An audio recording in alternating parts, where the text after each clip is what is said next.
O vídeo que vocês gostam pra caramba, o vídeo que eu gosto pra caramba. Na verdade, esse e o Adeus INSS são os dois vídeos que eu mais gosto de gravar. Eu mostro pra você o panorama que está a minha carteira, te dou alguns insights que eu sonharia ter quando eu tava começando a investir e a gente faz o nosso aporte mensal. Então vamos lá, vou te mostrar primeiro como tá a minha carteira. Acredito que de cenário econômico eu não preciso mais fazer nenhum tipo de resumo. Vou levar em consideração que você assistiu os últimos 2 vídeos. Se não assistiu os últimos 2 vídeos, depois que esse aqui acabar, você vai lá se contemplar um conteúdo de macroeconomia, falando sobre taxa Selic, falando sobre quais seriam as previsões ali para o futuro do cenário, enfim. Então aqui, como está a carteira no momento? Estamos aí com uma variação de cota de 1% negativo.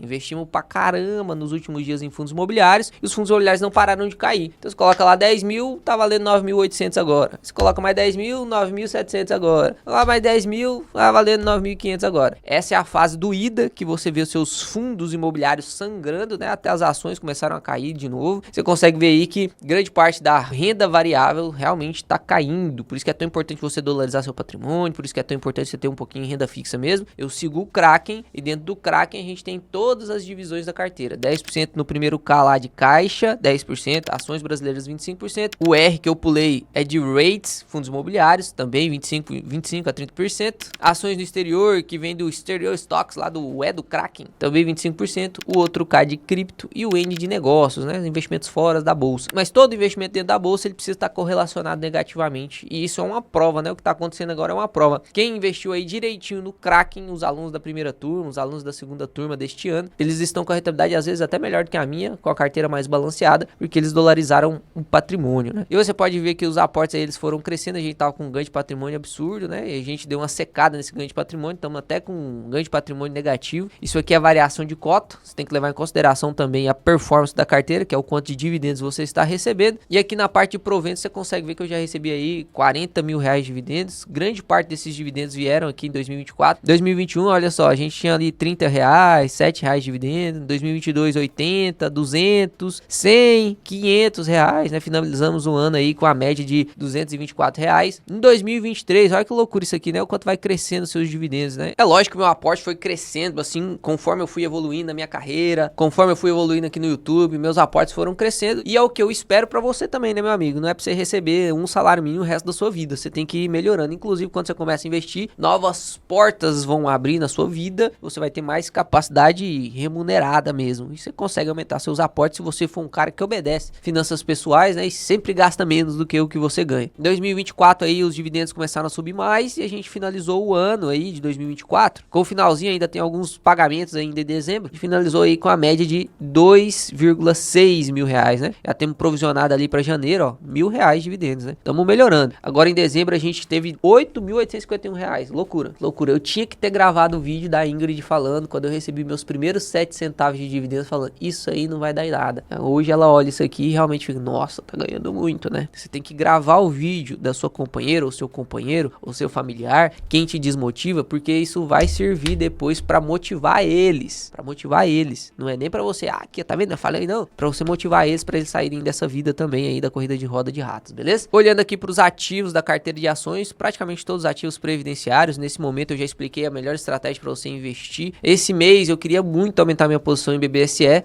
Tava esperando ele bater R$33 ali pra aportar. E aí as seguradoras, com essa perspectiva de alta de juros, né, subiu pra caramba. Tanto Caixa Seguridade quanto BB Seguridade. Dia 2 de dezembro pra cá já subiu 9%, a Caixa Seguridade 10% também. Então não vai receber o meu aporte nesse momento, mas provavelmente aí vamos ver o que vai acontecer. Provavelmente com as novas subidas das taxas de juros em janeiro e em março. Já foi prometido ali pelo Banco Central, né? Talvez suba ainda mais. A Auren também tô esperando uma queda a mais pra aportar grande. BR Partners, esse valor fica muito atrativo, né? Você vê, tava custando R$14,42, anunciou o dividendo de 78 centavos. Muita gente comprou, ela subiu até 15,15, né? Olha que loucura. Isso é o efeito clientela, na prática. Você tá vendo na prática. Subiu até 15,15. Eu falei pra você que ia subir. Aí pagou, o DataX caiu pra R$15, 14,80, e aí o pessoal começou a vender posteriormente 14,10. É uma ótima oportunidade de compra, na minha opinião. Eu não vou comprar mais porque já é a quarta posição da minha carteira. E vou te mostrar a estratégia que estou pensando nesse momento para aumentar um pouco mais ali o aporte em fundos imobiliários. A gente tem até 60% 10% aqui de permissibilidade de fundos imobiliários e vamos aproveitar de renda fixa de uma maneira diferente. Eu não sei se ontem você entrou no Tesouro Direto, mas outro Tesouro Direto estava fechado, só tinha taxa Selic pra você investir, né? Não tinha nenhuma dessas outras taxas. Consegue ver aí o IPCA altão, pré-fixado altão. Lá em 2016, depois da reversão da taxa, Selic estava batendo quase 15, os caras ganharam 45% em renda fixa. Rendimento de bolsa em renda fixa com marcação de mercado. Se você já bateu a sua permissibilidade em renda fixa, que no meu caso aqui é 10%, estamos lá muito perto de 10%, existem outros veículos que você pode usar para aportar em renda fixa. Quais são? Me fala aí. Para de pensar em debênture, em CRI, em CRA, tudo isso é veículo de renda fixa puro, né? Você vai investir lá na corretora através de créditos privados ou através do Tesouro Direto, com créditos públicos, né? Títulos públicos. Então, para de pensar nisso e pense em outro veículo para você investir em renda fixa. Por que você acha que a seguradora, ela subiu muito com a alta taxa de juros? Porque grande parte do fluxo de capital da seguradora fica em caixa, justamente para cobrir o sinistro, e o caixa rende a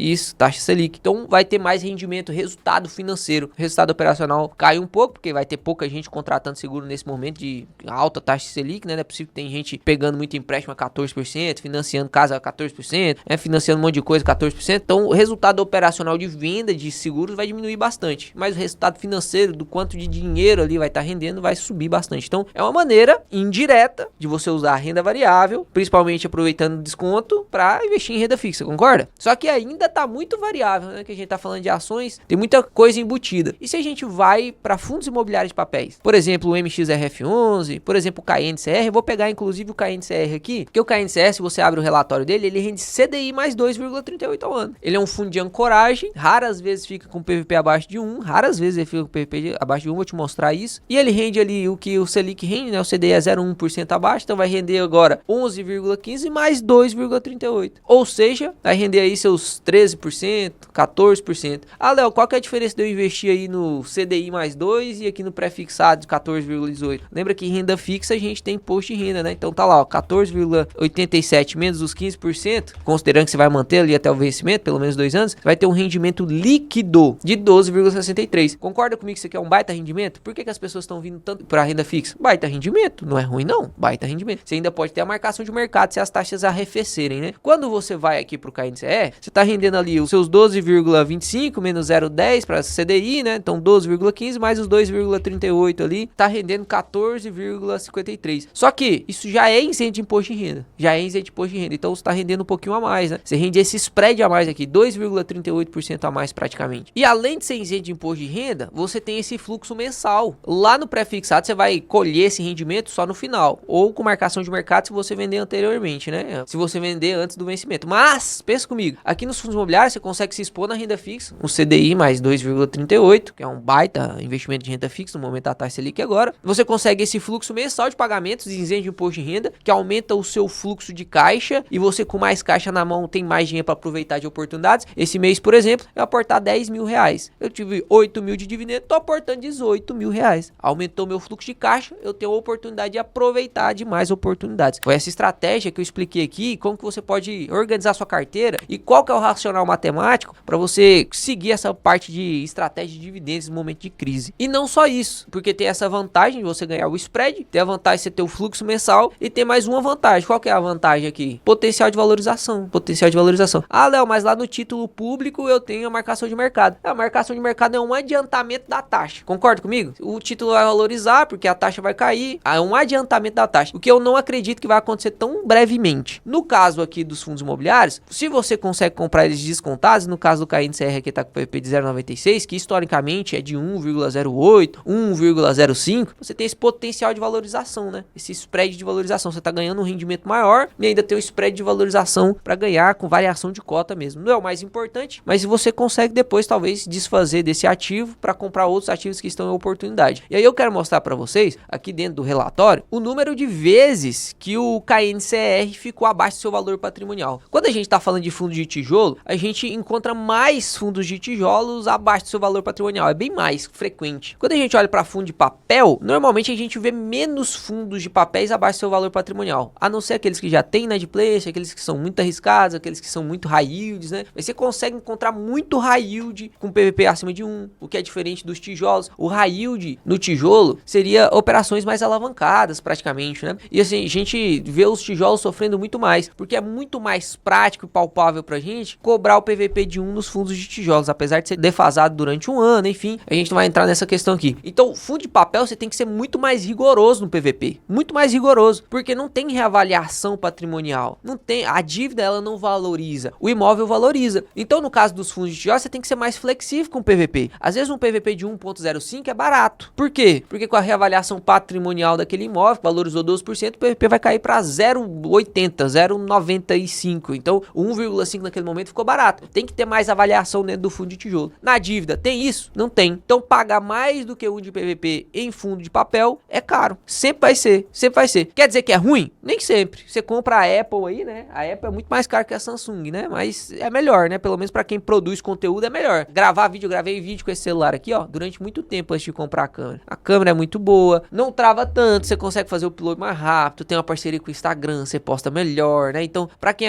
trabalha, por exemplo, é muito melhor. Então, você pode pagar mais caro para você ter alguns benefícios. Quando você paga um PVP acima de 1 nos fundos de papéis, normalmente ou é porque o papel tá muito especulado ou porque o papel é muito bom realmente. Que é o caso do KNCR, que é um papel muito bom. Ele não desfez sua estratégia em nenhum momento. Sempre foi CDI mais 2. Então, ele é um fundo high grade, CDI mais 2, passa CDI 14, passa CDI 2, ele é CDI mais 2, ele não muda a estratégia. Isso aqui dá para ele uma grande previsibilidade de rendimento. Para quem quer indexar seus investimentos em renda fixa, isso aqui é muito bom. E aí você sempre tem que olhar no histórico quanto tempo foi que ele ficou acima do seu valor patrimonial, ou seja, quanto tempo foi que ele ficou caro e quanto tempo foi que ele ficou barato. Aqui nesse gráfico a gente consegue ver em linha azul o valor patrimonial do fundo. Inclusive você consegue ver aqui que durante muito tempo, isso aqui a gente tá com um gráfico desde novembro de 2012, desde seu nascimento, ele nasceu com a cota de mercado bem acima do valor patrimonial, concorda comigo? E aí, depois ele teve aqui em maio de 2014, que foi aquele probleminha que teve nos fundos imobiliários, né? Lembra? Pré-crise, todo mundo especulando, 2015 a crise, subiu taxa Selic. Olha o que aconteceu quando subiu a taxa Selic. Olha lá, movimento de crise proclamada, né? Taxa Selic subiu. Olha esse spread do valor patrimonial e do valor de mercado do fundo. Porque aqui a taxa Selic tava de 15, tava rendendo quanto o KNCR? Pô, ele tava rendendo lá os seus 14,90, mais 2,38, vou levar a mesma consideração de spread agora, né? Tá rendendo 16%, 17%, fundo high grade, teoricamente, fundo high grade. É lógico, os high yield tava tudo levando pau de inadimplência, nem tinha tanto high yield na época, né? Mas tava levando pau de inadimplência, que imagina o CDI mais 7, a taxa de 15, pô, pagando 22% ao ano. Aí os que menos sofreriam inadimplência seriam os fundos que tem high grade mesmo, né? Crédito mais sólido, para empresas mais sólidas, por isso que paga menos, né? Por isso que é só o CDI mais 2, não é CDI mais 5, não é CDI mais 10, como você vê em outros fundos. Não é porque o fundo tá rendendo CDI mais 10 que ele é bom. Toma cuidado com isso. E aí depois a gente ficou aqui no momento em que ele ficou abaixo do valor patrimonial aqui. Aí depois ele ficou abaixo do valor patrimonial aqui por um curto intervalo de tempo em 2017. Depois aqui na crise de 2020, né? Ele ficou um tempo ali abaixo do valor patrimonial. Recuperou. Em maio ele ficou um pouquinho abaixo do valor patrimonial de novo. Taxa começou a subir novamente. Olha lá, subiu. E agora, aqui tá parecendo, né? Em novembro de 2024, tá parecendo que o valor de mercado ainda tá acima do valor patrimonial. Se a gente entra aqui no próprio site do KNCR, olha só, esse gráfico em azul é o valor patrimonial, né? Ele vai caindo assim, porque sempre tem amortização, né, de um pedaço do CRI, todo mês, né, você recebe esse pagamento, né? E aqui a gente consegue ver que o valor patrimonial, né, caiu pra caramba, desde dezembro de 2023 até agora, né, dezembro de 2024. Sempre esteve acima a cota de mercado do valor patrimonial e agora a gente conseguiu ver esse descolamento. Tem tempo que a gente tá esperando aí para PVP abaixo de 1 do KNCR, né? Então hoje aí com o KNCR abaixo de 0,96, o MXRF11 também a 0,94, também é uma oportunidade. No caso, o KNCR é mais oportunidade, na minha opinião, aqui por conta dessa diferença de 2% de PVP aí, porque realmente o KNCR agora vai pagar muito. Ainda, o MXRF11 ainda tá pagando mais do que o KNCR, que ainda não foram ajustadas as taxas, né? Mas imagina só quando a taxa bater 15%, que já foi anunciado, né? 14,25% já é certeza lá em março. Depois pode ser que ainda tenha duas subidas de 0,5%, de 0,25%. Até julho, acredito eu que a taxa vai estar subindo, provavelmente. Se não tiver subindo, já tá no platô aí de 14, uns quebrados. Imagina, é um rendimento que realmente vai chamar a atenção das pessoas, hein? Vai chamar a atenção das pessoas, porque o pré-fixado já tá realmente precificado aos 14 e pouco, que é a Selic lá, o pré-fixado já pode subir para um 15, mas vai subir bem mais devagar agora, e o KNCR descontado, né? Esse yield subindo aqui, provavelmente ele volta a se recuperar. E aí pode ser um fundo imobiliário que fique pouco tempo na carteira? Pode ser. É um fundo de ancoragem. Não gostaria de vender ele, principalmente se eu conseguir pegar preços muito bons, né? Porém, se valorizar demais, também em curto intervalo de tempo, tem os pré-requisitos de venda, a gente pode organizar a carteira. Aí vai ser cena de próximos episódios de Café ao Milhão, né? Que inclusive a gente vai trocar o nome hoje, hein? No final do vídeo nós vamos trocar. A princesa tá lá escolhendo o nome, porque eu sou ruim demais pra escolher o nome. Os alunos deram sugestões, encarreguei ela de escolher esse nome agora. Então, quais serão os aportes deste mês? Esse mês eu vou pegar todo o meu dinheiro e vou colocar em KNCR. Todo o dinheiro que eu tenho na corretora agora, tá? Tô guardando um pouquinho de dinheiro. Olha só o que o HGLG soltou. Acompanha comigo aqui, ó. Vou entrar aqui no HGLG e a gente vem aqui em fato relevante, ó. Dia 12/12. Soltou ontem esse fato relevante, tá? Aí você abre aí o fato relevante, olha só o que ele falou, ó. O HGLG vem informar os cotistas e o mercado em geral que dia 20 de dezembro haverá rebalanceamento da carteira do índice internacional com possível ajuste da composição de carteira, da qual o fundo é parte. Esse rebalanceamento acontece de forma periódica, conforme metodologia do índice. Lembra que eu falei pra vocês? Esse rebalanceamento ele acontece de 3 em 3 meses e alguns fundos muito bons que têm grande participação no IFIX, eles são rebalanceados de 3 em 3 meses. Aconteceu inclusive lá em setembro com o KNRI, rebalanceamento, fez a cota despencar. Aconteceu com o HGLG antes da crise, ele chegou a custar 142 antes da crise, não tá acontecendo ainda esse problema aí com o IFIX, por conta do rebalanceamento, eles despejam muitas cotas, o índice despeja muita cota no mercado e faz a cota cair. Então eu vou guardar um pouquinho do meu dinheiro para dia 20 de dezembro, inclusive se você quiser acompanhar, já se inscreve no canal e deixa o like no vídeo, porque vamos ver até que preço vai chegar o HGLG agora, né? Tô separando um dinheirinho pro dia 20 de dezembro. Então estamos aí com o KNCR, a gente tem aqui 18k para investir, vamos investir esses 18 aí no KNCR, tá? Ah, Léo, poderia comprar escadinha? Poderia também. Na minha opinião aqui já tá barato o suficiente, não acho que vai cair tanto mais, e se cair também, a gente aporta mais ali no dia 20. Esse mês vai ser um mês de muito aporte, hein? Se eu fosse você, não perderia aí os vídeos do canal, não. Se você é novo, já se inscreve no canal para você entender o racional dos aportes. Aqui eu quero realmente trazer para vocês todo o racional do meu aporte. KNCR aqui a gente nem leu o relatório todo, porque eu já li o relatório do KNCR várias vezes aqui com você. Mas tô de olho em várias empresas, tô de olho em outros fundos imobiliários. Na semana que vem, provavelmente a gente começa a aportar um pouquinho mais em IVVB11 através de uma estratégia com opções. Vai ser loucura. Pra gente diminuir um pouco o preço ali do SP500, né? Do IVVB11, que a gente se expõe através de IVVB11. Então, realmente, se eu fosse você, não perderia não, meu amigo. Então, pegamos aí, ó, 191 cotinhas do KNCR. Sobrou aqui R$76. A gente não vai deixar isso aqui parado, né? Vamos pegar aí um pouquinho de BR Partners aí. Das 5 cotinhas de BR Partners. Prontinho, ficou só com R$5 na carteira. Ainda dá pra pegar uma Sanepar, né? Não vai dar pra pegar a Sanepar.